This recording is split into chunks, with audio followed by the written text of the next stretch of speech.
Bonjour à tous, bienvenue dans ce nouvel opus de webinaire du GPRI intitulé Les Biblinars. Le temps que tout le monde se connecte, comme traditionnellement, je vais vous lancer quelques sondages auxquels je vous invite à répondre.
Alors, les traditionnels 5 minutes étant passées, je pense que la majorité des personnes qui pouvaient se connecter sont là. Donc, bienvenue de nouveau à ce nouvel opus de webinaire du GPRI qui s'intitule cette fois les Biblinars, puisqu'on va parler de la bibliographie. Et donc, pour ce premier opus, on va vraiment jeter les bases de la recherche bibliographique et base documentaire, puisque finalement, la prévention du risque infectieux, c'est une discipline avec beaucoup de nouvelles recommandations, de nouvelles technologies, des risques, nouveaux risques émergents. Et donc, s'appuyer sur une bibliographie solide, ça permet les fausses croyances, ça permet d'appuyer nos actions sur un certain niveau de preuve, et puis même une recherche documentaire bien fondée, bien conduite, ça permet de construire des protocoles qui permettront de soutenir nos protocoles, nos décisions locales. Et donc, pour cela, on s'est entouré des meilleurs. Aujourd'hui, vous avez nos expertes de Nouvelle-Aquitaine. On a une thématique Nouvelle-Aquitaine aujourd'hui qui vont commencer ce premier biblinar pour vous présenter cela. Comme d'habitude, vous avez l'encart à questions pour poser des questions. On prendra des questions à la fin, on prendra quelques questions à la fin des 2 topos. Et puis, s'il nous reste du temps à la fin, on prendra le reste des questions. On va essayer de faire une FAQ jointe au webinaire a posteriori s'il y a des questions qu'on n'arrive pas à traiter. Je vais demander à tout le monde d'éteindre ses webcams et je laisse la parole à mes collègues. Bon webinaire.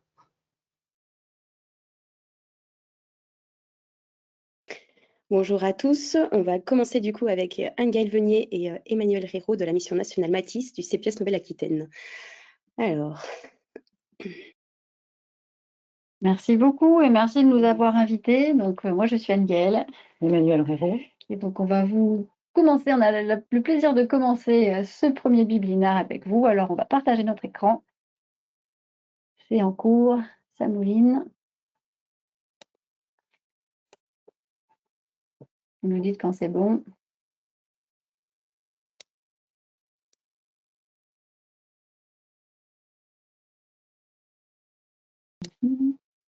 Vous voyez quelque chose? Bon. Oui, on voit bien. Ah, impeccable. On a mis en plein écran, ça va pour tout le monde? C'est très bien. Eh bien, c'est parfait. Eh bien, on va commencer par les bases, puisqu'il s'agit vraiment de voir les points clés, comme l'a dit cet outil, pour vous donner des outils, pour vous outiller quand vous avez besoin de faire une recherche documentaire, pour que ce soit un projet ou pour une campagne ou des actions. Donc, les objectifs, vous l'avez vu. Finalement, on va voir ensemble comment formuler une question de recherche, comment identifier les sources documentaires fiables et puis savoir interroger efficacement les différentes ressources à notre disposition. Alors, nous avons choisi, Yolène, Emmanuel et moi, en lien avec le GEPRI, d'avoir un fil rouge pour ce biblinar, c'est-à-dire qu'on a choisi de dire qu'on voulait mettre en place une campagne de vaccination grippe dans notre structure. Et donc, on va forcément chercher des documents, chercher des informations, parce que comment le construire, qu'est-ce qui marche pas, est-ce qu'il y a des freins, des leviers, des choses sur lesquelles il faut insister, quels outils utiliser. Donc, ce qu'on va vous présenter là, c'est une recherche documentaire dans un domaine avec la vaccination antigrippale des professionnels de santé. Alors, premièrement, je vous l'ai dit tout à l'heure, formuler sa question. C'est très important d'avoir les idées au clair sur ce qu'on recherche parce que ça nous aide en fait dans notre recherche. Alors, vous pouvez le faire intuitivement, c'est tout à fait possible, mais il existe aussi des méthodes officielles comme la méthode PICO ou une autre méthode qu'on va vous montrer tout à l'heure. Donc, la méthode PICO, c'est une méthode très simple, ça permet de structurer sa question de départ et c'est tout à fait utile quand on veut, par exemple, préparer un protocole, une stratégie, une intervention. Alors, pourquoi PICO? P comme population, I comme intervention, C comme comparaison et O comme objectif. Donc, si on reprend notre fil rouge avec notre exemple où on veut promouvoir la vaccination antigrippale chez nos professionnels de santé dans notre structure, qui? C'est les professionnels de santé. Quoi? Intervention, quelle intervention? On veut les vacciner. Comparaison, c'est par rapport à quoi? Eh bien, par rapport à ma faible couverture de l'année dernière. Et objectif, c'est une augmentation. Alors là, moi, je n'ai pas précisé une augmentation de X% parce qu'on est un peu plus global là, dans notre recherche, mais vous pouvez très bien vous mettre des objectifs chiffrés. Donc là, on veut augmenter cette couverture vaccinale cette année, ou alors on peut aussi décider qu'on veut augmenter l'acceptabilité. Et donc ces éléments-là nous permettent de formuler notre question. Alors là, la question peut être différente en fonction de la façon dont vous formulez les questions, mais là, par exemple, ça peut être quelle campagne de promotion réaliser pour promouvoir efficacement la vaccination antigrippale des professionnels de santé de ma structure. Ça vous aide comme ça, du coup, à avoir aussi vos mots-clés. L'autre méthode, c'est la 3QOCCP. En fait, c'est qui, quoi, quand, où, comment, pourquoi. C'est tous ces éléments-là qu'on doit se poser comme question de départ quand on veut lancer quelque chose. Notamment, c'est très utile quand on veut faire une étude scientifique, quand on veut créer un outil, que ce soit un outil de formation, un outil d'évaluation ou de communication.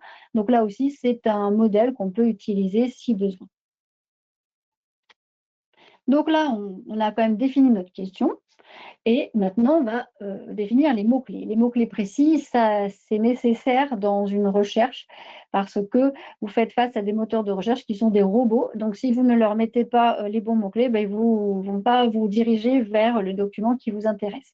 Donc là, dans notre exemple, on a vaccination, on a grippe, on a professionnel de santé, on peut mettre campagne, éventuellement acceptabilité, implémentation, stratégie. En y réfléchissant, on voit un peu les mots-clés qui peuvent être intégrés dans des éléments de recherche dans des documents. C'est bien de penser aux synonymes parce que nous, on pense à un mot, mais peut-être qu'il a été incrémenté sous un autre nom dans un moteur de recherche ou dans un document, français et anglais, parce que si vous vous intéressez aussi à des outils faits à l'international, eh bien, vous pouvez traduire les mots en anglais. Et puis, c'est utile de savoir combiner ces mots-clés dans un moteur de recherche générique type Google. Et donc, pour les combiner, vous pouvez utiliser des connecteurs. Par exemple, vous allez mettre vaccination et grippe, ce qui fait qu'il va vous chercher les deux en même temps. On peut mettre ou si on veut l'un ou l'autre des mots-clés, et on peut mettre sauf si on ne veut pas un mot-clé en particulier. On peut mettre aussi une expression entre guillemets quand on cherche dans un moteur de recherche générique. Là, on vous a mis par exemple vaccination antigrippale, et là, il cherchera uniquement vaccination antigrippale combinée. Et en plus, en respectant l'ordre des mots, c'est ça. Respecter l'ordre des mots. Je me tourne vers notre spécialiste de documentation. Expression exacte, c'est ça. Après, vous avez la troncature. La troncature, on le met en mettant une astérisque. On peut la mettre après le radical. Par exemple, si on met vaccin astérisque, eh bien, il va chercher tous les mots qui commencent par vaccin. Donc, vaccin, vaccination, vaccinologie, etc. Et inversement, si on met l'astérisque avant un mot, eh bien, il va chercher tous les mots qui contiendront formation, mais du coup, ça peut être information, désinformation, ainsi de suite. Vous voyez un petit peu comment ça fonctionne. Après, on a donc notre question, on a nos mots-clés, et maintenant, c'est où chercher. Donc, on vous en parlait tout à l'heure, les moteurs de recherche classiques et améliorés. Bon, Google, on a mis Google, mais on n'a aucune action dans Google. Mais vous utilisez le moteur de recherche qui vous va bien. Après, il y a la littérature scientifique, ça c'est Yolène qui va vous en parler. Des recommandations, des réglementations, des outils terrain, bien oui, vous avez le site du REPIAS, Tuti vous en a parlé. Également, on peut en trouver sur les sites, bien sûr, des CEPIAS et des centres régionaux en antibiothérapie, sachant que le REPIA répertorie aussi des outils des CEPIAS et des CRATB. Les sociétés savantes, notre société SF2H, bien sûr, en premier lieu. Et puis, pour ce qui est réglementation, vous avez Légifrance, le bulletin officiel, qui vous permet d'avoir des éléments et qu'on retrouve également dans la base du REPIA. Du coup, cherchez sur les sites des sociétés savantes. Donc là, on va faire le test grandeur nature pour voir si quand on clique, et ça marche. Donc, globalement, on vous donne deux exemples, on ne va pas tout vous montrer. Sur la SF2H, ce qui est très intéressant, on va essayer de vous le montrer là, c'est le moteur de recherche, et puis vous trouvez des informations utiles dans publications et congrès. Alors, on va y aller. Voilà, hop, je clique.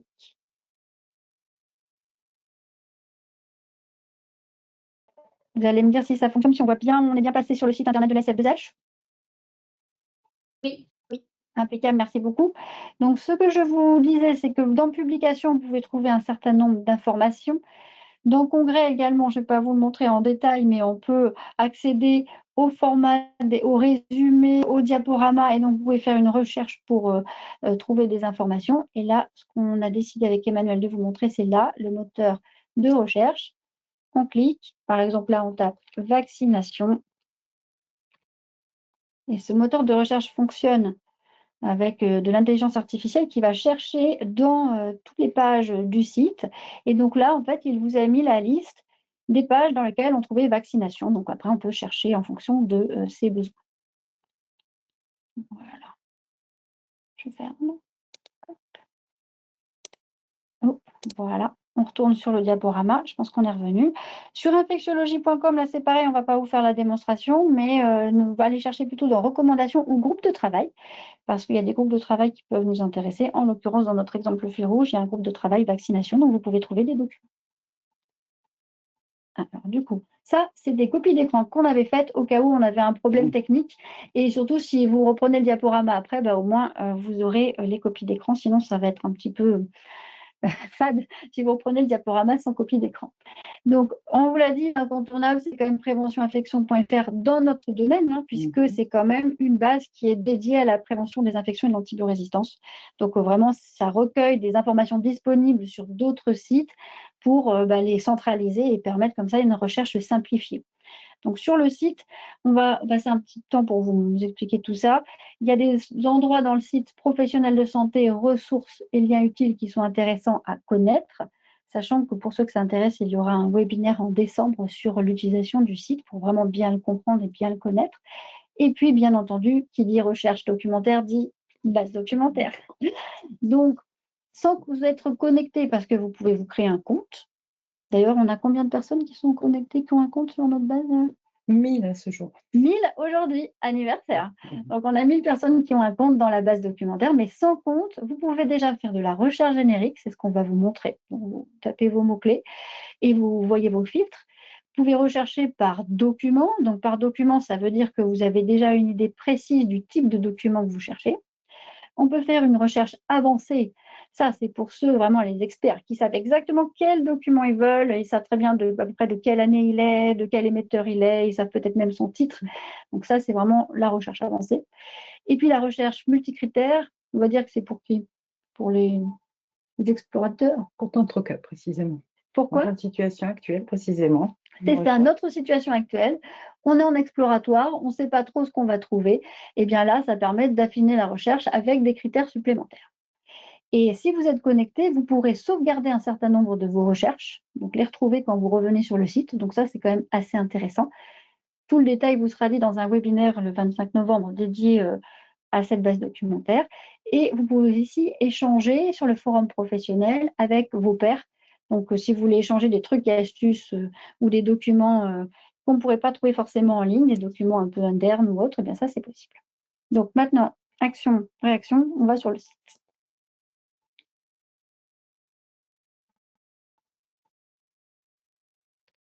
Donc là, normalement, la page du site du REPIA s'est ouverte devant vos yeux.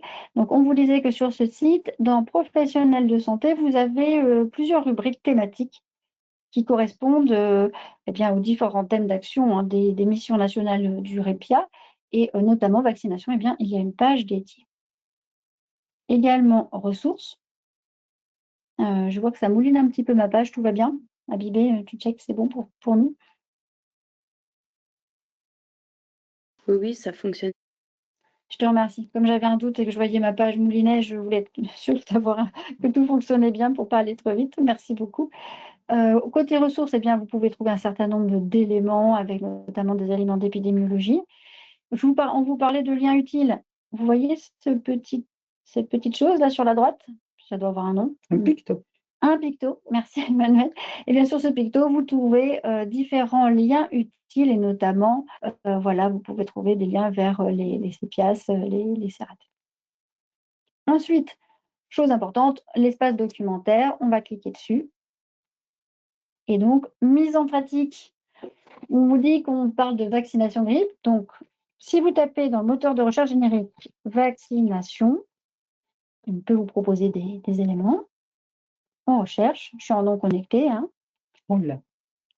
877 résultats. Voilà, donc ça fait beaucoup. On va vous montrer si on tape grippe.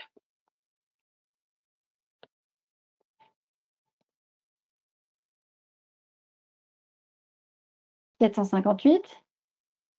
Et puis, vous voyez, déjà, on voit que on peut avoir des choses qui ne correspondent pas à ce qu'on veut. Et si on tape vaccination grippe,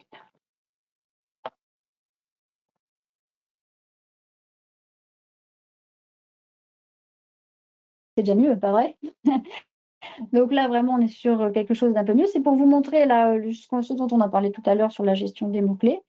Ce qui peut être intéressant pour vous, vas-y Emmanuel, je voulais dire quelque chose. Quand on tape vaccination et grippe dans le moteur dans l'espace de recherche, le logiciel comprend vaccination et grippe associées. Donc là, en l'occurrence, on l'a dans le premier document, on retrouve ces éléments dans le titre. si tu descends un petit peu, voilà. Donc, vaccine. Dans le second, on le retrouve en mots-clés. Ici, Pas vaccin du tout comme dans aigu. le premier. Et on peut le retrouver également dans la recherche. Le logiciel effectue une recherche dans les documents. Et donc, s'il trouve effectivement ces deux termes, ces deux mots-clés, dans le document, au sein du document, c'est ce que vous voyez dessous, voilà, il vous restitue les documents en question. Oui, c'est un moteur de recherche très puissant qui cherche dans le titre, dans le texte et dans les mots-clés. Ok, voilà, tout à fait. Et vous avez sur la droite le pourcentage estimé de pertinence. Oui, parce que vous voyez, c'est trié par pertinence. Après, vous pouvez choisir de trier selon différents critères. Et également, après, si vous en avez besoin, vous pouvez aller voir les filtres avec le secteur, si vous êtes plutôt dans un établissement de santé ou un établissement médico-social. Les thèmes, ça c'est un peu plus particulier, je ne pense pas que vous en ayez besoin dans notre exemple-là. Mais le type, si par exemple vous commencez à savoir ce que vous voulez, ben, vous pouvez cliquer là, voyez. Donc, pratique. Et on avait dit aussi le côté guillemets, hein, on va pouvoir montrer ce que ça donne aussi. Expression exacte. Expression exacte. Si on met vaccination anti-grippale, rechercher. Donc là, il n'associe pas les termes, il recherche l'expression exacte, vaccination anti-grippale. Voilà. Donc, du coup, on est sur 58. Donc, vous voyez, c'est toute une astuce pour pouvoir bien gérer ces mots-clés pour savoir pour chercher au mieux les documents qui nous correspondent. Ça mieux déjà. 58, ah, ça fait moins à regarder. Ça fait moins, oui. Et après, une petite astuce, s'il y a des documents que vous voyez dans votre recherche qui vous plaisent, eh bien, vous pouvez les sélectionner et vous pouvez les mettre dans vos favoris. Donc là, je peux créer un dossier de favoris. Par exemple, je vais l'appeler campagne. Non, j'écris mieux quand même campagne, voilà. Hop. Et là, ils seront dans mon petit favori campagne. Là, c'est pareil. Il est dans campagne. Et voilà, j'ai mis mes deux documents dans campagne. Donc après, quand j'ai fini de faire toute ma sélection, j'ai exploré la base dans tous les sens, eh bien, je vais voir, ajouter la sélection favoris, donc campagne, hop, je ferme. Et c'est plus haut, c'est là, merci Emmanuel, vous allez là-haut, favoris. Et là, je vais retrouver mes différents favoris avec campagne. Et dans mon dossier campagne, j'aurai uniquement les documents que j'ai sélectionnés, ce qui est quand même bien pratique. Après, quand vous êtes connecté, cette sauvegarde va devenir pérenne, donc c'est plus intéressant d'être connecté. Mais là, sur le moment pour votre recherche, vous avez tout. On a fait le tour du moteur de recherche. Ce qu'on voulait dire sur celui-là, en générique. En générique, oui. Je crois que oui. Après, on voulait vous montrer autre chose. C'est documents. On vous l'a dit, recherche par document, c'est quand vous savez ce que vous cherchez. Donc, par exemple, là, on veut faire une campagne de promotion de la vaccination antigrippale. On va regarder ce qui nous est proposé. On a campagne. On clique dessus. Sauf que là, dans campagne, il y a tout. Donc, du coup, il va falloir qu'on choisisse avec des mots-clés ce qui nous intéresse. Donc, soit on remet les mots-clés ici, dans affiner la recherche, ou sinon, on peut choisir des thèmes en fonction. Là, par exemple, on a vaccination. Hop, je clique. Et là, alors, qu'est-ce que j'ai? 13 résultats, campagne vaccination grippe et des campagnes que vous voyez. Par exemple, on a la campagne de Bretagne qui est en cours. Ça, c'était par document. Et maintenant, oui, vas-y. Tu peux remonter, s'il te plaît? Oui. Je voudrais attirer l'attention sur alors, tu montres voilà. Donc, toujours regarder à ce niveau-là de l'écran ce que vous avez sélectionné pour éviter de multiplier les sélections qui s'additionnent. Donc, adoptez le réflexe quand vous... Enfin, comment dire, quand vous revenez en arrière, voilà, de recliquer sur accueil pour être sûr de ne pas ajouter une sélection à une précédente. Oui, parce que plus, effectivement, sinon vous rajouterez des sélections et là, au moins, vous savez où vous en êtes par rapport à ça. Et puis maintenant, on avait dit, il y a les cadors et les explorateurs. Donc, on va sur recherche avancée. Recherche avancée, ici, c'est celle où vous savez exactement ce que vous cherchez. Donc, vous mettez éventuellement le titre si vous le connaissez, la date de parution, le support, etc. On ne va pas vous faire la démo sur celui-ci. Voilà, ça, c'est un mode de recherche qui est figé. Qui est figé, exactement. Et après, vous avez multicritères où là, vous pouvez faire ce que vous voulez. Donc, par exemple, là, ici, si on dit qu'on veut chercher sur la grippe, le thème, il vous le propose. Donc, on a vaccination. Catégorie, vous n'êtes pas obligé de le mettre. Support, vous n'êtes pas obligé de le Voilà. mettre. Pour bien montrer qu'on n'est pas obligé de remplir chaque case, tu peux par exemple supprimer catégorie, puisque Oui. tant que ça- C'est-à-dire que là, si vous n'avez pas besoin, par exemple, d'une catégorie, vous pouvez Voilà. supprimer pour que ce soit un peu moins lourd à regarder. Et par contre, il faut cliquer sur le secteur. Si vous voulez plusieurs secteurs, c'est CTRL et clic. Et sinon, vous redécliquez. Donc, imaginons qu'on va le faire en EMS. Et puis, moi, j'ai mis grippe, mais thème vaccination. Mais nous, vous vous rappelez, c'était professionnel de santé. Et puis, vous avez vu qu'on peut trouver de l'aviaire aussi. Et nous, on ne veut pas de l'aviaire. Donc, on peut très bien dire, j'ajoute un mot-clé. Je vais mettre aviaire. Hop. Voilà. Okay. Il me le propose. Grippe aviaire. Je ne vais pas mettre et, regardez, ni ou. Je vais mettre sauf. Comme ça, je sais qu'il va me sortir rien, aucun document qui concerne la grippe aviaire. Et puis, on va se rajouter les professionnels, c'est ça? Oui, tu peux l'avoir en thématique. Ah oui, en thématique. Et voilà, on est bon. On appuie. Et là, on a 71 résultats. Et là, par exemple, Mais si tu regardes bien, tu as par exemple en second un texte de loin. Et toi, ce que tu veux faire, c'est faire une campagne de promotion. Alors, c'est vrai que le décret, c'est bien, mais ça ne me sert pas trop. Donc, du coup, on se dit, zut, je ferais bien d'autres filtres. Donc, il faut que tu ajustes. Tu Comment appuies je sur fais? ton type de document. Regardez ça. Retour au masque de recherche. Hop. Parfois, ça peut arriver que le thème sorte. Donc, faut le remettre si on veut. Ça, c'est les joies de... Et par exemple, si on dit, moi, je veux que de la com, parce que c'est ce qui me plaît, et voilà, on change, communication, et on repart. Et là, ça nous va beaucoup mieux par rapport à ce qu'on recherche. C'est mieux. Vous voyez, toutes les campagnes et tous ces éléments-là de communication. Voilà, je crois qu'on a fait un peu le tour sur la base documentaire du REPIA. Donc, on va revenir à notre diaporama. Hop. Ça, c'est pour ceux qui voudront revoir le diaporama en replay. Et maintenant, on parle un peu d'intelligence artificielle parce que, voilà, forcément, je pense que tous vous l'utilisez. Et il y en a plein. On vous a mis un lien vers ChatGPT. L'objectif, c'est que ces intelligences, elles peuvent vous aider. Elles peuvent vous aider à faire de la recherche documentaire et ne font pas tout à votre place et surtout se dire qu'elles ne vont pas raisonner à votre place. Ça reste des robots. Donc, il faut considérer l'intelligence artificielle comme un assistant. Moi, de mon côté, je dis c'est comme si j'avais un stagiaire. C'est-à-dire que le stagiaire, il ne fera que ce que je lui demanderai, mais il le fera bien uniquement si je lui demande bien. C'est-à-dire qu'il faut être capable de vraiment être bien expliquer notre demande, bien formuler la question. Alors, il peut nous aider à justement reformuler notre question, trouver des mots-clés. Mais quand on va chercher, il faut vraiment lui dire où on va chercher, de ne pas extrapoler, parce que sinon, il est capable d'inventer des choses. Donc, ça peut être marrant, mais si on veut qu'il nous aide et si on veut gagner du temps, ce n'est pas une bonne idée. Il peut très bien faire des réponses fictives ou des réponses obsolètes.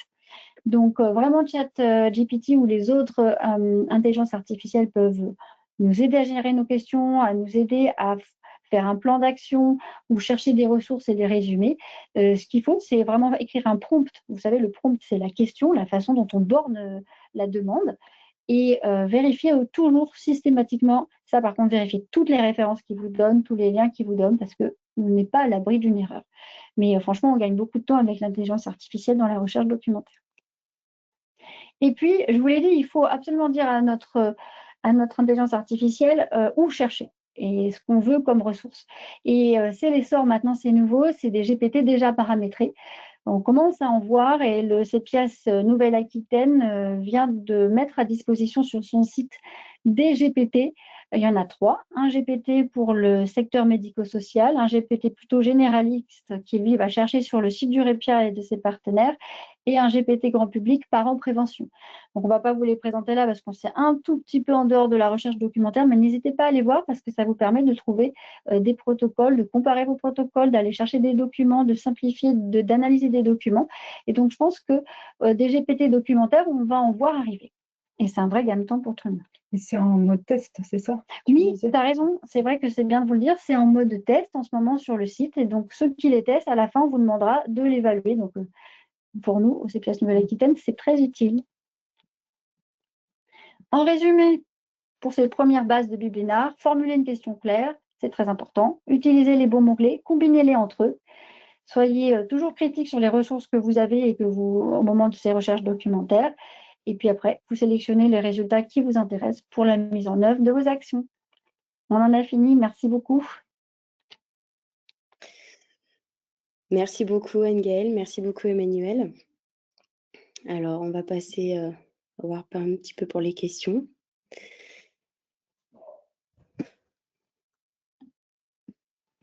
Hop. Alors, vous pouvez poser vos questions dans l'onglet questions sur GoToWebinar. Ah, donc, est-ce que vous pouvez nous préciser, s'il vous plaît, Emmanuel, Anne-Gaëlle, où se trouvent les GPT sur le site du CPS Nouvelle-Aquitaine? Bien sûr, je peux même montrer si je peux encore montrer quelque chose. Oui, je peux partager mon écran. Je vais vous le montrer direct. Donc, il faut aller sur le site du CPS Nouvelle-Aquitaine.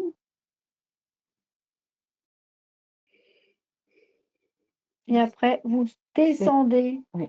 vous scrollez tout en bas et voilà les bébés. Donc, par exemple, pour ce qui nous intéressait, hop, on va voir si ChatGPT s'ouvre rapidement. J'ai cliqué sur celui du Répia. Je cherche dans le site du Répia. Ça va, il se lance doucement, mais il se lance. Voilà. Ah non, j'ai cliqué sur en prévention. On va cliquer sur le Répia. Par exemple, décider conduite à tenir, arbre de décision. Ça, pour notre campagne, ça peut être intéressant en fait. Il va nous guider, nous poser des questions et nous aider à structurer notre pensée et chercher uniquement dans les sites de confiance. Et pareil, rester à jour, veille, actualité, vidéo. Là, c'est pareil en fait. Il va vous guider pour que vous trouviez des documents. Voilà un petit tour d'horizon sur ça. Donc, au site du CPIAS et vous descendez. Merci beaucoup. Et donc, on peut dire que pour une question d'hygiéniste, utiliser ce GPT on aura plus de chances d'avoir des sources pertinentes qu'utiliser directement de ChatGPT pour la même requête. Eh bien, disons que quand tu fais ta requête sur ChatGPT en autonomie, il faut vraiment que tu bornes bien. Là, ce qui est sympa avec ChatGPT, c'est qu'on peut demander comment il est borné. Donc, on peut lui dire sur quoi vas-tu chercher, il va nous dire sur quoi il cherche. Donc, c'est totalement ouvert. C'est très interactif. Oui, c'est interactif. Et c'est vrai que ces GPT-là, ils sont déjà pré-bornés. Donc, pour ceux qui ont encore peut-être des difficultés à utiliser l'intelligence artificielle, eh ben, ça peut leur permettre de mettre un pied ou de gagner un peu de temps en termes de gestion des paramétrages et des commandes sur le GPT. La seule condition, c'est qu'il faut se créer un compte sur ChatGPT. Donc, c'est un compte gratuit. Voilà. Pour l'instant, on a tenté avec ChatGPT. On verra pour les autres intelligences artificielles. On explore, nous aussi. Merci. Alors, pour l'instant, je ne vois pas de questions, mais j'en avais une autre. Comment est alimentée la base documentaire du Répia? Est-ce que c'est par des contributions d'utilisateurs? Est-ce que ça va chercher dans les moteurs de recherche? Comment ça se passe? Alors là, moi, je veux bien qu'on nous soumette à toute l'équipe, parce qu'il y a une équipe en matière de documentation, dont Pierre Parnex, Anne-Gaëlle, Raymond Nassau, en Guadeloupe, et moi-même. Et oui, on peut soumettre, n'importe qui peut soumettre, à partir du moment que ça aborde le domaine de la prévention des risques infectieux et du bon usage des antibiotiques, on étudie. Ouais. Mais bon, nos sources sont essentiellement les sociétés savantes, que vous avez listé tout à l'heure, les CEPIAS. Bientôt, la base va être alimentée avec beaucoup de choses qui proviennent des CRATB. Ça va venir. Et sociétés savantes, oui. Oui, toutes les sociétés, HAS, Au Voilà. Conseil, Santé publique France. Ouais, c'est un peu plus diversifié en ce qui concerne tout ce qui est documents en développement durable, transition écologique, mais et pour l'usager aussi. Voilà, c'est. Emmanuel fait sa modeste, mais c'est en fait une grosse veille, une veille quotidienne qui est faite de part et d'autre de l'Atlantique entre Emmanuel et Raymond et l'équipe BaseDoc. Donc, c'est vrai que c'est une veille quotidienne, donc sauf les jours fermés, évidemment, week-end, mais le lundi, on met tout à jour et donc vous accédez aux nouveautés qui sont présentées. Quotidien. C'est quotidien. Un réflexe qu'il faut adopter et dont on n'a pas parlé, c'est tout à l'heure quand tu naviguais sur chaque site, il faut regarder aussi les actus. Ah oui, les actus. Qui sait, il peut y avoir une bonne actualité sur ce que vous recherchez au moment où vous cherchez. On a l'habitude de regarder les écrans. Et en fait, c'est quand ils sont incrémentés, ces documents, eh bien, on leur met des mots-clés, et des mots-clés sont mis en fonction d'un thésaurus qui a été défini par un groupe multidisciplinaire qui intégrait des hygiénistes, des CPIAS, des CRATB, différentes missions. Donc, et Nathalie Sans-la-Ville, documentaliste, que l'on remercie énormément de ramener. Merci Nathalie. Bien, et très vite cet énorme projet. Merci beaucoup. Alors, j'ai deux autres questions. Je ne sais pas, sur le chat, n'hésitez pas hein, à poser des questions complémentaires, sinon, moi, je continue. J'ai deux autres questions, une courte, une longue. Pour revenir sur l'intelligence artificielle, concernant le GPT du CEPIAS, comme c'est un compte gratuit qu'il faut créer, est-ce que le nombre de questions est limité, comme quand on utilise un compte gratuit classique où on demande à poser des questions à ChatGPT? Ah, c'est une super bonne question. Franchement, je te remercie de me l'avoir posée parce que je ne sais pas du tout. Je ne sais pas du tout, mais on fait le point avec la personne qui nous a aidés à faire ça, un prestataire. Donc, du coup, je lui poserai la question. Je n'ai jamais essayé. Comme on a un compte au CEPIAS. Oui. Voilà. Très bonne question, Ségolène. Merci. Et une autre question concernant l'IA encore, hein, c'est vrai que c'est un sujet d'actualité. Quelles seraient vos bonnes pratiques pour bien vérifier la fiabilité du contenu quand on pose une question comme ça en utilisant ces moteurs de recherche? Pour vérifier la fiabilité, il faut à tout prix que tu lui demandes de te les montrer. C'est-à-dire que quand tu vas faire ta demande, par exemple, trouve-moi des campagnes de vaccination antigrippale qui ont été mises en place dans des établissements de santé pour des professionnels de santé dont l'efficacité a été montrée, blablabla, c'est tout ce truc. Et à la fin, tu dis, je ne veux aucune extrapolation, je veux que tu cherches uniquement dans des sites scientifiques validés. Tu peux éventuellement lui donner la liste de tes sites qui t'intéressent. Et après, tu dis, je veux que tu me montres tes résultats en me citant systématiquement l'URL exacte de tes recherches, de tes sources, etc. Tu peux lui demander sous forme de tableau, tu peux lui demander au fil de l'eau en fonction de ce qu'il va te répondre, mais tu lui dis, je veux que tu me les affiches. Et comme ça, du coup, tu as toutes tes URL et tu cliques. Là, par contre, tu es un peu obligé de cliquer pour vérifier. Parfois, juste en mettant la souris, tu vois que le lien est super bizarre et que ça emmène vers un truc qui ne va pas. Mais tu es obligé. Et dans la recherche documentaire, si tu montres des articles, par exemple, ben, tu dis envoie-moi le lien, l'URL exact de l'article. Parce que si tu ne demandes pas ça, ben, déjà, tu ne vois pas. Et puis après, même si on l'a bien. Au début, quand on ne paramètre pas trop, il est capable de te mettre un lien te disant c'est l'article de Dupont et collègues. Et tu cliques et tu tombes sur Martin et collègues, quoi. Et tu es là-bas. Donc, faut lui dire, bah dis donc, regarde, tu m'as demandé, je t'ai demandé, tu m'as dit c'est Dupont et en fait c'est Martin. Donc, comment tu expliques ça et comment on peut éviter que tu recommences cette bêtise? Et en fait, il réfléchit tout seul et il nous donne des pistes. C'est comme un stagiaire avec qui tu interagis. C'est un assistant personnel. Très bien. Okay, merci beaucoup. Merci beaucoup pour ces réponses. On va passer à la suite maintenant avec Yolène Carré, infirmière hygiéniste du CHU de Bordeaux. Hop, Yolène, normalement tu as la main. Je te laisse partager ton écran. Merci Abivé, merci de m'avoir invité à parler recherche biblio. C'est un sujet passionnant et on va essayer de dédramatiser certains points. Du coup, vous voyez mon écran ou pas? On le voit, mais pas en plein écran. C'est bon. Là, c'est bon. Parfait. Donc, l'idée, c'est de faire la suite d'Emmanuel et Anne-Gaëlle en parlant de la partie recherche biblioscientifique. Donc là, c'est une sensibilisation parce que c'est compliqué de tout vous montrer dans un espace-temps contraint. Mais l'idée, voilà, c'est de vous montrer un petit peu les bases, quelques petits éléments clés. Et je vous ai mis pas mal de liens sur la méthode, en fait, dans le diaporama, parce que comme ça, vous pourrez aller plus loin sur la méthode. L'objectif là, donc, je vous ai expliqué comment trouver les éléments de réponse dans la littérature scientifique. On va essayer de dédramatiser la traduction anglais-français parce que c'est souvent ce qui fait un peu peur. Et en fait, on a quand même maintenant accès à des outils plutôt performants et assez faciles d'utilisation. Donc, je vais faire un petit peu le point là-dessus. Et après, l'idée, c'était de savoir comment un peu synthétiser les éléments pour répondre à une question demandée. Donc, on est toujours sur le fil rouge. J'ai envie de faire une campagne de vaccination contre la grippe. Je suis infirmier hygiéniste. Je vais aller faire un peu le tour de la littérature et à l'issue, je fais une petite synthèse de ce que j'ai trouvé et des bonnes idées en fait que je pourrais utiliser dans mon projet à moi. Donc, comment on arrive un peu à tout ça.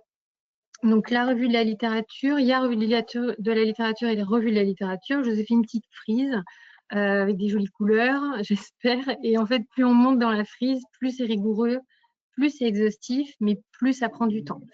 Donc, nous, on va rester là sur la revue narrative, qui est une revue rapide, avec, on peut tous avoir un peu des méthodes hétérogènes, il y a une base un peu commune, mais c'est quand même moins structuré que les autres types de revues. Mais par contre, c'est typiquement ce qu'on fait en tant qu'hygiéniste quand on se pose une question et qu'on va un petit peu comme ça balayer rapidement la littérature pour essayer de trouver un peu une réponse ou des pistes en tout cas de réflexion. Après, en allant un peu plus loin, on peut faire une scoping review qui est un peu plus cadrée. Donc, je vous ai mis une référence pour la méthode où là, on va essayer de cartographier autour d'une question et essayer d'identifier des lacunes. Et ensuite, après, on a la systématique review qui est une réponse à une question précise, de manière exhaustive, avec une méthode précise. Donc, pareil, je vous ai mis un lien. Et après, le gold standard, vous avez la revue Prisma où en fait, vous faites une revue systématique et un reporting, lui aussi méthodique, structuré et transparent. Et donc là, du coup, c'est top, mais ça prend du temps. Donc, on va rester humble aujourd'hui et on va rester sur la revue narrative. Je vous donne une méthode. Après, c'est une méthode pour essayer un peu de vous donner un exemple. Mais voilà, tout est discutable et adaptable. Donc après, n'hésitez pas, on peut échanger là-dessus. Il faut de toute façon commencer par définir l'objectif et la question de la revue. Donc là, pour l'exercice, on est sur la campagne de vaccination auprès des professionnels de santé. On va essayer de se faire un petit protocole simplifié, c'est-à-dire qu'est-ce qu'on veut inclure comme étude, la période, qu'est-ce qu'on va choisir comme langue, est-ce qu'on se lance dans l'anglais ou est-ce qu'on reste que sur le français. En fonction des thématiques, on va de toute façon être obligé de se lancer dans l'anglais, parce que la plupart des publications scientifiques sont en anglais. Le contexte de soins, est-ce que je veux tous les établissements de santé, est-ce que je veux plutôt la ville, etc. Donc, voilà, il faut un minimum quand même de méthode de qu'est-ce qu'on veut chercher. Où est-ce qu'on va aller chercher? Donc, dans quelle base de données? Donc, on va choisir les bases de données, on va aller chercher. Est-ce qu'on veut inclure la littérature grise? Et du coup, là, ça prend un petit peu plus de temps. Donc, voilà, faut mettre ce paramètre en fonction du temps qu'on a à consacrer à la revue. On documente la recherche. Donc, je vais vous montrer un exemple, mais c'est important de documenter pour savoir où on en est, qu'est-ce qu'on a déjà fait pour ne pas se perdre. On se définit un petit peu comment on va sélectionner les études parce qu'on va identifier un certain nombre d'études et ensuite il va falloir trier. Donc pareil, on trie, il faut quand même un petit peu de méthode. On commence à lire les titres, ensuite les abstracts, tout ça on choisit en fonction des critères d'inclusion et d'exclusion qu'on aura définis au départ. Et on ne lira de façon intégrale que les articles qu'on a sélectionnés au décours de nos recherches. Là, on est sur de la revue rapide, donc on peut le faire de façon individuelle pour nos questions au quotidien. C'est plutôt pas mal quand même de le faire, d'avoir au moins quelqu'un avec qui on échange, on discute, et pour être sûr de ne pas partir sur des trucs trop subjectifs. Donc, c'est toujours quand même bien d'avoir quelqu'un avec qui échanger, même si on ne fait pas complètement en binôme. Parce que là, tout ce qui est revue et recherche et réflexion, ça ne se fait jamais tout seul. C'est important de pouvoir échanger et discuter. Donc, voilà. C'est bien d'avoir quelqu'un, un collègue avec qui échanger. On va extraire les données. Donc ça, je vais vous montrer après un peu des idées, mais comment récupérer les données pour essayer de synthétiser un peu de façon macro qu'est-ce qu'on a récupéré comme article. Et ensuite, après, de là, après avoir évalué les qualités des biais, on est obligé de faire un petit peu de lecture critique d'articles. Ça, on ne va pas en parler aujourd'hui. Il me semble que vous en parlez dans le prochain webinaire. on va synthétiser tous nos petits résultats en faisant une synthèse. Voilà ce qu'on a trouvé, où est-ce qu'on l'a trouvé, en expliquant les limites méthodologiques et de la revue, mais aussi des études inclus. Et du coup, ça nous permet un petit peu de trouver des pistes et de le faire de façon assez, en tout cas, le plus objectivement possible. Je vous explique quelques éléments. La base de données, Angel et Emmanuel en ont parlé en nous montrant la base de données du REPIA. Une base de données, c'est une bibliothèque spécialisée virtuelle. Donc, en fait, en général, elles contiennent les informations bibliographiques des articles, c'est-à-dire les titres et les résumés. Et pour une partie des articles, ça peut aller, pour certaines bases de données, jusqu'au texte complet qui est disponible via la base de données. On cherche par mots-clés ou par thésaurus. Et en fait, dans la base de données, les revues qui sont indexées sont sélectionnées sur des critères de qualité propres à chaque base de données. Du coup, c'est une garantie de fiabilité. C'est différent d'un site éditeur. Un site éditeur, c'est la bibliothèque exhaustive de l'éditeur. Et donc, du coup, on va avoir accès à tous les articles et les revues proposés par l'éditeur. Et on va aussi surtout avoir accès aux textes intégraux, à condition d'avoir accès soit via sa structure, soit en payant. Un exemple pour distinguer base de données et site éditeur, Elsevier a les deux. Ils proposent une base de données en base dans laquelle il y a les revues pertinentes d'Elsevier, mais ils ont aussi indexé d'autres revues pertinentes. Et Elsevier a son site éditeur, c'est Sciences Direct. Et donc, dans Sciences Direct, on ne trouve que les revues Elsevier. Du coup, dans En base, il y a une partie de Sciences Direct plus d'autres revues. Et dans Sciences Direct, il y a une partie d'En base plus d'autres revues, mais que de Elsevier. Voilà. Donc après, en fonction de ce qu'on cherche et ce qu'on veut, du coup, on s'adapte. Comment on choisit sa base de données? L'idée, c'est de choisir, comme quand on est dans une bibliothèque, on va dans le bon rayon pour trouver les articles qui vont répondre à nos questions. Donc, je vous ai mis un petit tableau avec une liste de bases de données. Donc, vous avez sans doute entendu parler. Le moyen d'accès, il y en a certaines qui sont gratuites, d'autres payantes. Donc, après, il faut voir avec les établissements les droits que vous avez via vos établissements de santé. Et en fait, ce qui est important pour le choix, c'est le champ. Donc, si on se met en lien avec notre fil rouge, là, notre campagne de vaccination, par exemple, on pourrait se dire qu'on va les choisir sur PubMed pour avoir toute la partie preuves biomédicales, éventuellement des revues qui ont déjà été faites sur le sujet et du coup, peut-être que quelqu'un a déjà la réponse toute faite à notre questionnement. On pourrait éventuellement compléter ces recherches par En base parce que dans En base, il y a un petit peu plus d'études qualitatives que dans PubMed. Mais après, pour la partie soins, recherche de terrain, il faudrait plutôt aller sur Sinal. Mais du coup, là, il faut avoir accès via l'établissement. Et en fonction des types de recherche, là, on est sur la vaccination, campagne de vaccination. Donc, il y a toute la partie psychologique, défiance vaccinale, sociologie de la santé. Donc, en fait, on ne peut pas se contenter de PubMed. Il faut aller sur une autre base de données un peu plus qui va toucher ce versant-là. Donc, par exemple, le Kern, voire PsycInfo, mais qui est quand même plus psy. Donc, le Kern, c'est plutôt une bonne stratégie. Dans certaines bases de données, il y a des thésaurus. Donc, c'est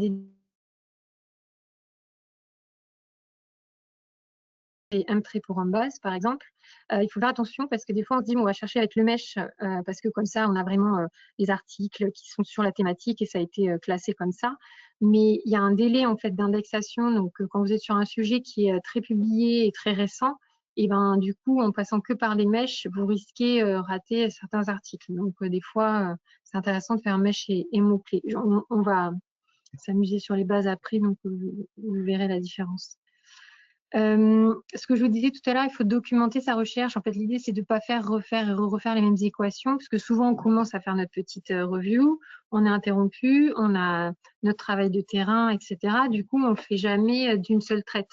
Et c'est vrai que c'est bien de noter au fur et à mesure. Donc, j'ai fait cette équation à telle date dans telle base de données. J'ai eu 1136 résultats, beaucoup trop large, pas du tout adapté. Donc, j'ai modifié, j'ai fait ça. Là, c'est plutôt pas mal. On se dit pourquoi pour s'en souvenir et puis éventuellement quel article on a récupéré. Et du coup, la dernière base de données, la dernière équation qu'on choisit de garder. Après, ça, c'est un exemple que je fais comme ça, mais du coup, je me le mets en fluo. Comme ça, je sais que sur PubMed, j'ai gardé cette équation et sur Kern, j'aurais gardé celle-ci. Donc après, voilà, mais c'est des petites habitudes à prendre pour éviter de se perdre dans les recherches biblio. Le traducteur, parce que ça, souvent, ça inquiète un peu. On ne parle pas anglais, on n'est pas bon en anglais. Je comprends. Mais en fait, on a quand même beaucoup d'outils maintenant. On a des traducteurs de pages Internet. Alors ça, c'est fantastique. Donc, je vous ai mis un petit tuto québécois parce que, en fait, il explique comment mettre le traducteur en fonction de votre logiciel, en fait, de votre moteur de recherche. Parce qu'il y a des moteurs de recherche où c'est directement intégré et il y a d'autres moteurs de recherche où il faut aller installer un plugin. Donc là, je ne peux pas vous expliquer sur tous les moteurs. Donc voilà, n'hésitez pas à aller l'installer si vous ne maîtrisez pas l'anglais, parce que du coup, ça va bien vous aider. Et ensuite, après, il y a les traducteurs de documents. Donc, une fois que vous avez récupéré vos textes complets, il y en a certains qui vous intéressent, du coup, vous allez vouloir les lire. Et ben, vous avez donc le plus connu, je pense, c'est DeepL. La version gratuite, en fait, autorise quand même jusqu'à 500 000 caractères par mois. Ça fait en gros 2 articles. Après, ça dépend de la taille des articles. Vous avez d'autres vous avez d'autres traducteurs de documents comme de translateurs ou autres. Pareil, il y a une version gratuite, mais du coup, c'est forcément limité en volume. Alors, attention, il faut quand même vérifier la traduction, surtout les pratiques de soins et les termes médicaux. Des fois, c'est vraiment de la traduction littérale. Et en fait, on voit vite que ça n'est probablement pas le bon sens. Donc, il faut quand même en parallèle lire la version en anglais. Et du coup, quand vous faites une revue, vous cherchez sur la même thématique. Donc, en fait, vous allez apprendre des mots. Et au final, au bout du 2e, 3e article, ça sera quand même plus facile. Vous ne serez pas forcément fluente, mais c'est en faisant qu'on s'améliore. Zotero. Alors Anne-Gaëlle, elle avait son stagiaire pour l'IA. Moi, c'est mon stagiaire gestionnaire des références bibliographiques. C'est, enfin voilà, une fois qu'on a l'habitude de s'en servir, on ne peut pas trop s'en passer. C'est quand même bien pratique. Ça permet de collecter facilement les documents, de les organiser, de les classer par dossier, surtout quand vous en êtes à vos étapes de tri. Ça permet de faire automatiquement de bibliographie sur Word, donc ça c'est fantastique. Et on peut aussi, quand on travaille à plusieurs, partager la bibliothèque. Et donc du coup, on est tous sur la même bibliothèque de documents et on peut faire les tris sans forcément être côte à côte. C'est gratuit, il y a une limite de stockage de fichiers PDF, mais du coup, en ne stockant que les références des articles, il y a quand même un volume assez important qu'on peut stocker. Donc, je vous ai mis le guide pour aller télécharger Zotero, le mettre en place et savoir comment ça marche. Du coup, c'est en anglais, mais comme juste avant, vous aurez installé le traducteur automatique de page web, vous aurez tout en français pour tout comprendre facilement.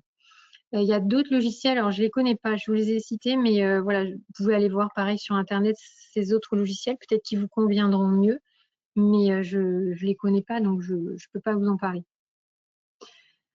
Donc, si on fait notre petite mise en pratique, on a dit qu'on voulait construire notre campagne de vaccination contre la grippe auprès des professionnels de santé. On a aussi identifié ce qui marche pas pour nous construire notre campagne.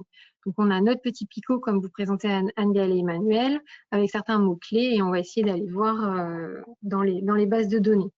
Donc, nous, on va partir là pour l'exercice juste sur PubMed et sur Kern et on va voir ce que ça donne. Alors, je vais basculer. Je vais basculer sur Firefox. Ça, vous suivez ou pas du coup?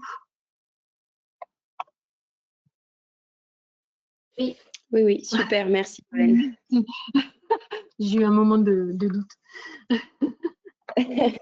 Alors, moi, sur Firefox, c'est pour ça que je suis allée sur Firefox pour vous montrer. Il y a le traducteur, en fait, ça se présente comme ça. Et donc, si je voulais, je pourrais traduire automatiquement et ça me mettrait tout en français. On ne va pas le faire pour l'instant pour que vous voyez ce que ça donne. Donc, on est sur PubMed. Plusieurs façons de faire. Donc, soit on se dit qu'on va chercher, donc on se dit que comme Anne-Gaëlle et Emmanuel nous ont bien expliqué comment on écrivait nos petites équations, on est au top, donc on va faire grippe. Ah, mince, je suis allée trop vite. J'ai cliqué. Ah! Comment je fais pour enlever ma petite tête? Voilà. Influenza and vaccination. Je voudrais aussi campagne.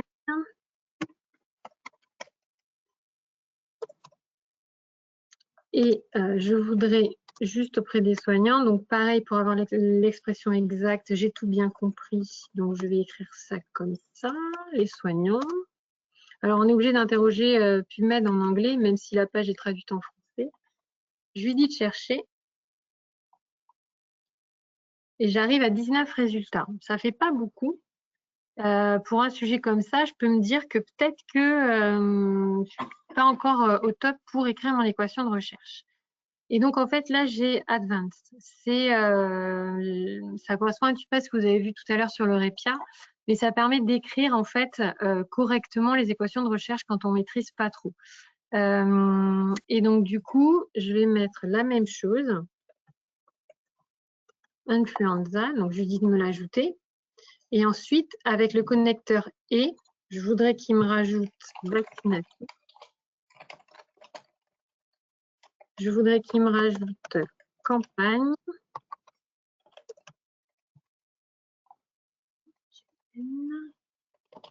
Et je voudrais qu'il me rajoute healthcare worker. Et on voit qu'en fait, il nous rajoute des petites parenthèses que moi, je n'avais pas forcément mis. On cherche. Alors là, c'est un peu mieux. On est à 432 résultats. Donc, on peut se dire, tiens, bon, ça fait beaucoup, mais en tout cas, c'est un petit peu plus exhaustif probablement. Et par contre, j'en ai trop. Donc, je peux me dire, tiens, je vais aller chercher avec les mèches. Donc, pour aller chercher avec les mèches, tout en bas, vous avez les mèches. Et du coup, il faut les trouver. Donc, les mèches, si je veux vaccin contre la grippe, je lui demande de me donner le mèche. Donc, c'est bien ça. Je le sélectionne et je lui dis de me l'ajouter à ma petite équation de recherche. Ensuite, j'ai dit que je voulais campagne. Donc, campagne. Ah, alors là, il me propose tout un tas de choses. Je ne parle pas l'anglais. Je vais traduire ma petite page. S'il veut bien, voilà. Et j'ai la définition, en fait, du mot-clé. Et en fait, je me dis, tiens, moi, c'est ça que je veux faire. C'est promotion de la santé, encourager les comportements, etc. Donc, je vais ajouter Health Promotion. En fait, ce n'était pas campaign, le mesh, c'est Health Promotion. Et mon troisième mot, c'est les soignants. Healthcare Worker. Donc, pareil, est-ce qu'il y a un mesh pour ça? Donc, j'ai ce terme-là. Si je ne parle pas anglais, je peux aller vérifier. Eh bien, oui, c'est ça, en fait. Donc, le mesh, ce n'est pas Healthcare Worker. Le mesh, c'est Health Personnel. Donc, je vais lui dire de me faire cette petite équation de recherche. Et je vois ce que ça donne. Et là, par contre, j'ai que 64 résultats. Donc, soit je me dis, avec très peu de résultats sur les dernières années, c'est ce que je vous disais tout à l'heure, MESH, en fonction du temps d'indexation, bah, vous n'avez pas les dernières publications. Donc, je me dis que je voudrais plutôt repartir sur mon équation juste avant. Si je vais dans Advanced, il y a un historique, en fait, de ce que j'ai cherché. Donc, je vais prendre mes 432 parce que finalement, j'en ai pas mal et je vais chercher un petit peu plus pour trier tout ça. Alors déjà, ce que je me dis, c'est que Covid, ça a quand même dû pas mal changer les mentalités. Je pourrais très bien décider de prendre que les 5 dernières années depuis Covid. C'est pas mal, j'arrive à 130 résultats. OK. Et je vous disais tout à l'heure, dans PubMed, il faut faire attention, il y a peut-être le versant un peu psy, comportement, tout ça qui est moins prégnante, donc il faut peut-être l'aider à aller chercher ça. Donc, on va rajouter des mots-clés en disant qu'on aimerait bien tout ce qui est perception ou les barrières ou les comportements, les attitudes. Donc, en anglais, on interroge. Donc là, je dis chercher. Donc, c'est revenu à l'ensemble de la période. Je remets mon filtre année. Et j'en ai 88. Donc là, c'est pas mal. Donc là, l'idée, je vais commencer à lire les titres. Et les titres qui m'intéressent, j'irai lire les abstracts. Donc, si vous ne maîtrisez pas l'anglais, pareil, vous n'oubliez pas votre petit traducteur. Et ça va quand même pas mal vous aider à trier, en fait. Donc, il y a peut-être un peu de franglais parfois, mais c'est quand même pas mal. par rapport à Zotero dont je vous parlais tout à l'heure, si j'ai mis mon Zotero, j'ouvre mon Zotero derrière. Hop. Là, c'est un peu le bazar. J'avais préparé un pour Topo, donc là, j'ai ma bibliothèque Zotero qui est vide pour mon petit Topo, là. Donc, j'ouvre mon Zotero, je reviens sur ma page et je lui dis, bah, tiens, lui, il m'intéresse, lui, il m'intéresse, lui, il m'intéresse. Et je lui dis d'aller me le mettre dans mon Zotero. Je pourrais en prendre d'autres si je veux. Et si je vais dans mon Zotero, alors c'est produite, c'est toujours pareil. Hop, s'il te plaît, fais-moi ça. Ok. Moi, ça marche pas. Toujours pareil. Attends, j'ai pas le plugin en visio. Nouvelle permission. Ah, ça ne doit pas marcher parce que c'est en visio. Alors, en principe, quand on marque ici, du coup, je l'avais préparé hier, j'avais essayé. Je vais avoir mes références qui arrivent là. Je pense qu'il y a un truc qui bloque.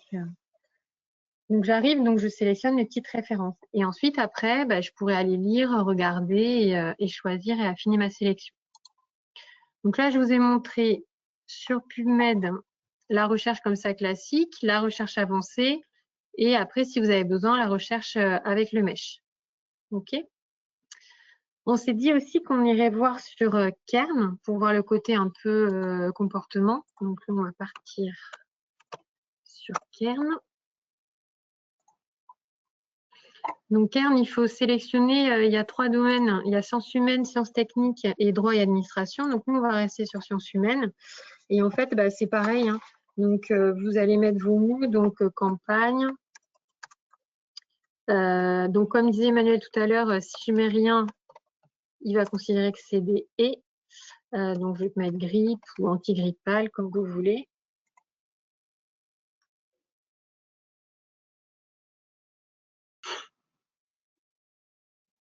Donc 475 résultats. Donc après, de la même façon, avec des opérateurs, vous pouvez rajouter des « et », des « or ». Et vous avez moyen d'avoir une recherche un peu plus avancée ici pour construire plus facilement l'équation de recherche. Je ne peux pas revenir en arrière parce que j'ai ce truc qui me bloque là. Je vais aller par là. Donc, campagne. Hop, si je suis là. De la même façon que sur PubMed ou sur ce que vous ont montré Emmanuel et Anne-Gaëlle, on va pouvoir ajouter d'autres filtres. Donc, je vais rester sur mes 5 dernières années, par exemple. Et bon, je vais peut-être pas me lancer dans la lecture d'ouvrages, donc je vais rester sur les revues. Et du coup, ben voilà, je vais avoir des articles qui vont peut-être m'intéresser. Donc ensuite, ben, je vais voir l'article et ben, du coup, j'ai le résumé et ensuite, je vois si je le sélectionne ou pas. Une fois que je suis dessus, si j'appuie normalement ici, alors là, ça a marché, ne me demandez pas pourquoi. Il me l'a envoyé dans mon Zotero. Donc là, je l'ai récupéré dans mon Zotero ici. OK. Donc voilà pour aller un petit peu récupérer, sélectionner tous nos petits articles. Et ensuite, on arrive à la phase où il va falloir quand même un peu synthétiser tout ça. Donc là, il y a plusieurs façons de faire. Soit vous avez des tableaux, vous synthétisez, et, vous mettez les articles que vous avez, que vous triez. Soit avec Zotero, avec un système de dossiers, de sous-dossiers, bah, vous basculez les articles que vous voulez garder ou exclure. Dans tous les cas, après, il va falloir regrouper pour faire une synthèse et résumer. Pour la partie tri, si vous êtes… alors là, c'est absolument pas, entre guillemets, vrai. Vous fiez pas entre guillemets, au contenu, c'est un exemple. Hein. J'ai pris qu'une seule des parties des articles dans PubMed et Kern pour donner des exemples, donc c'est pas une vraie synthèse. Hein. Donc, vous pouvez faire de différentes façons, mais l'idée, c'est d'avoir une vision un peu macro et de savoir ce que vous voulez garder ou pas. Donc, il faut quand même de toute façon pouvoir vous mettre votre référence, la source, le lien pour le retrouver facilement. Quel type d'étude c'est, parce que ça vous permettra de savoir si ce que vous avez retirer comme proposition d'action, ça sort que d'études qualitatives, d'études quantitatives, de petites études, de grandes études. Donc, vous pourriez mettre les effectifs, etc. La population, parce que c'est ce qui va nous intéresser, nous, pour notre campagne de vaccination. Est-ce que finalement, secteur pédiatrique, bon, ça ne va pas m'intéresser parce que moi, j'ai que des adultes dans les services où je veux faire la campagne. Voilà, mettez les éléments importants pour trier. Et du coup, est-ce que vous décidez de le garder ou pas? Après, vous regroupez par thème. Donc, pareil, vous faites des thèmes principaux. Donc, soit vous surlignez dans les articles et de façon, avec les papiers, les documents, vous mettez vos articles ensemble en fonction des thèmes, vous faites des codes couleurs. Soit vous faites avec des tableaux. Et du coup, par exemple, dans les thèmes, on pourrait se dire qu'on a trouvé des éléments sur motivation et adhésion des soignants dans tous ces articles-là. L'adhésion repose sur la perception du risque. Et du coup, il va falloir mettre en avant la protection du patient et une communication positive. On pourrait se dire qu'on a vu que le soutien institutionnel, dans les articles, il y a plusieurs articles qui ont mis en avant que quand c'est soutenu par la direction, ça marche. Du coup, il faut inclure les cadres dans notre communication. Donc, ça nous permet de synthétiser et surtout de voir dans combien d'articles on a vu les implications pratiques qu'on a identifiées. Et après, vous faites une synthèse finale. Donc là, c'est plus sous le mode rédactionnel, hein, c'est du descriptif, on ne fait pas de l'analyse statistique. Et du coup, on a toujours les éléments qu'on a vus, on essaie d'être le plus objectif possible, avec les références d'où on sort ce qu'on est en train de raconter.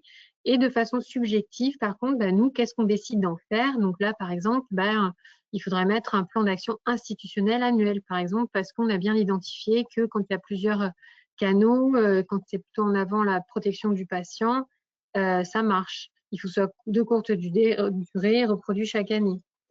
On a pu aussi identifier que un leadership local, c'est intéressant. Du coup, on va se dire, on va identifier des ambassadeurs. Donc, ça nous permet en fait de faire des propositions adaptées. Du coup, en pratique, on fait, voilà, c'est la synthèse finale. On donne le résumé. En résumé, pardon, c'est la multiplicité des canaux, la prise en compte des perceptions et la valorisation du leadership local. Et avec Zotero, à la fin, on a la possibilité de mettre en place la biblio directement, tout bien comme il faut.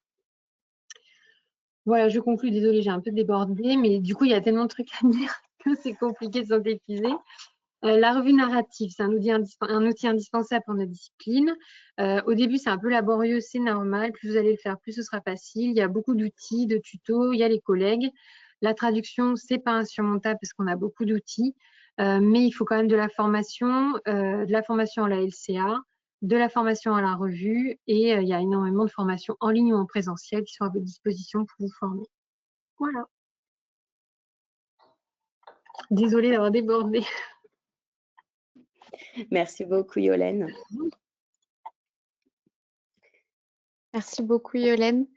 On a une petite question sur le chat. Oui, est-ce que tu pourrais nous préciser, s'il te plaît, ce que signifie la littérature grise? La littérature grise, ça va être ce qui n'est pas forcément publié dans des revues scientifiques. Donc, du coup, ça peut être tout ce qui va être livre, tout ce qui va être thèse, la thèse en entier. Les articles qui sont issus des thèses vont être dans les bases de données. Mais si vous voulez avoir accès à la thèse en entier, c'est ce qu'on appelle la littérature grise. Merci beaucoup. Il y avait une autre question concernant le MESH, mais je crois que tu y as répondu durant ta présentation. Okay. Alors, je pense qu'on a un peu dépassé le temps imparti, mais c'était très, très intéressant. Merci beaucoup. Donc, pour les questions, voilà, n'hésitez pas à les poser. On pourra les transmettre éventuellement. Merci. Merci beaucoup en tout cas, aussi bien Anne-Gaëlle, Emmanuel et Yolène pour ces présentations de qualité. Je suis d'accord, c'est extrêmement difficile de synthétiser en si peu de temps quand on parle de biblio, surtout pour les bases qui sont finalement vraiment la clé pour pouvoir faire la biblio. Donc franchement, c'était vraiment super. Et en effet, s'il y a vraiment d'autres questions, on pourra essayer de vous faire passer des FAQ à répondre par écrit. Et surtout, les webinaires ne sont pas terminés puisque la semaine prochaine, le 18, on a la partie 2 du webinaire sur la lecture critique. Donc, c'est Cédric Dananché qui va vous expliquer quels sont les différents types d'études, comment interpréter les résultats, reconnaître des biais et ne pas se faire avoir, entre guillemets, parfois par certaines études. Et je voulais aussi remercier toute l'équipe j'ai pris derrière l'organisation qui modère et qui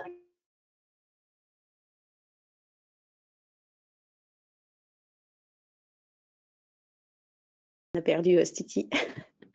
Oui. Donc, effectivement, merci à tous d'avoir participé, d'avoir écouté.